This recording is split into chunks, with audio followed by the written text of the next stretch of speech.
ನಮಸ್ಕಾರ. ದಶಕಗಳ ವೈರತ್ವ ಮರೆತು ಅಮೆರಿಕ ಮತ್ತು ಇರಾನ್ ದೇಶಗಳು ಪಾಕಿಸ್ತಾನದ ಇಸ್ಲಾಮಾಬಾದ್ನಲ್ಲಿ ಶಾಂತಿ ಮಾತುಕತೆಗೆ ಕುಳಿತಿವೆ. ಆದರೆ ಇರಾನ್ ನಿಯೋಗ ಈ ಮಾತುಕತೆಗೆ ಬಂದ ರೀತಿ ಮಾತ್ರ ಇಡೀ ಜಗತ್ತಿನ ಕಣ್ಣಾಲಿಗಳು ಒದ್ದೆಯಾಗುವಂತೆ ಮಾಡಿದೆ.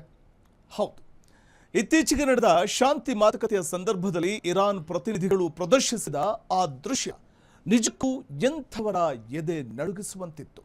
ಯುದ್ಧ ಮತ್ತು ಸಂಘರ್ಷದ ಭೀಕರತೆಯನ್ನ ಜಗತ್ತಿನ ಮುಂದಿಡಲು ಅವರು ಬಳಸಿದ ರೀತಿ ಅತ್ಯಂತ ಮಾರ್ಮಿಕವಾಗಿತ್ತು.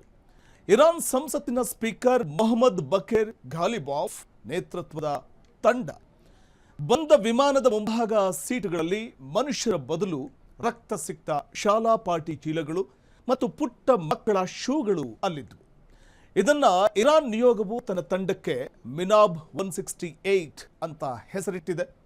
ಇಸ್ಲಾಮಾಬಾದ್ಗೆ ಪ್ರಯಾಣಿಸುವಾಗ ವಿಮಾನದ ಮೊದಲ ಸಾಲಿನ ಸೀಟುಗಳಲ್ಲಿ ಯುದ್ಧದಲ್ಲಿ ಮೃತಪಟ್ಟ ಮಕ್ಕಳ ರಕ್ತ ಸಿಕ್ತ ಬ್ಯಾಗ್ಗಳು, ಶೂಗಳು, ಬಿಳಿ ಹೂವುಗಳು ಮತ್ತು ಮಕ್ಕಳ ಫೋಟೋಗಳನ್ನು ಇರಿಸಲಾಗಿತ್ತು.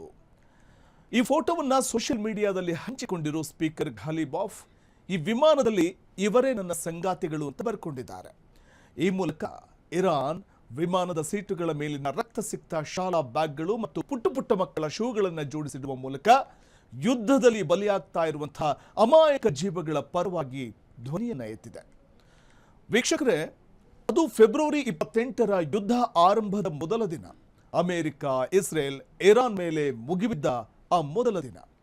ಅವತ್ತೇ ದಕ್ಷಿಣ ಇರಾನ್ನ ಮಿನಾಬ್ ಪಟ್ಟಣದ ಶಜರೆ ತೈಬಾ ಎಂಬ ಬಾಲಕಿಯರ ಪ್ರಾಥಮಿಕ ಶಾಲೆ ಮೇಲೆ ಭೀಕರ ಕ್ಷಿಪಣಿ ದಾಳಿ ನಡೆದಿತ್ತು. ಈ ದಾಳಿಯಲ್ಲಿ 160ಕ್ಕೂ ಹೆಚ್ಚು ಮುಗ್ಧ ಶಾಲಾ ಮಕ್ಕಳು ಬಲಿಯಾಗಿದ್ದರು. ಈ ಹತ್ಯಾಕಾಂಡದ ನೆನಪಿಗಾಗಿ ಮತ್ತು ಆ ಮಕ್ಕಳಿಗೆ ನ್ಯಾಯ ಸಿಗಬೇಕು ಎಂಬ ಉದ್ದೇಶದಿಂದ ಇರಾನ್ ತನ್ನ ಶಾಂತಿ ಸಂಧಾನ ತಂಡಕ್ಕೆ ಮಿನಾಬ್ 168 ಅಂತ ಹೆಸರಿಟ್ಟಿದೆ. ಯಾವುದೇ ಭಾಷಣ ಅಥವಾ ಶಬ್ದಗಳಿಗಿಂತ ಈ ದೃಶ್ಯ ಹೆಚ್ಚು ಪ್ರಭಾವಶಾಲಿಯಾಗಿತ್ತು. ಇದನ್ನು ಕಂಡ ವಿಶ್ವದ ನಾಯಕರು ಮತ್ತು ಮಾಧ್ಯಮಗಳು ಒಂದು ಕ್ಷಣ ಸ್ತಬ್ಧವಾದವು. ಇದರ ನಡುವೆ ಅಮೆರಿಕ ಮತ್ತು ಇಸ್ರೇಲ್ ಪಡೆಗಳು ಹಗಲು ಹೊತ್ತಿನಲ್ಲಿ ಶಾಲೆ ತುಂಬಿದಂತಹ ಸಂದರ್ಭದಲ್ಲಿ ಉದ್ದೇಶಪೂರ್ವಕವಾಗಿ ಬಾಂಬ್ ಹಾಕಿವೆ.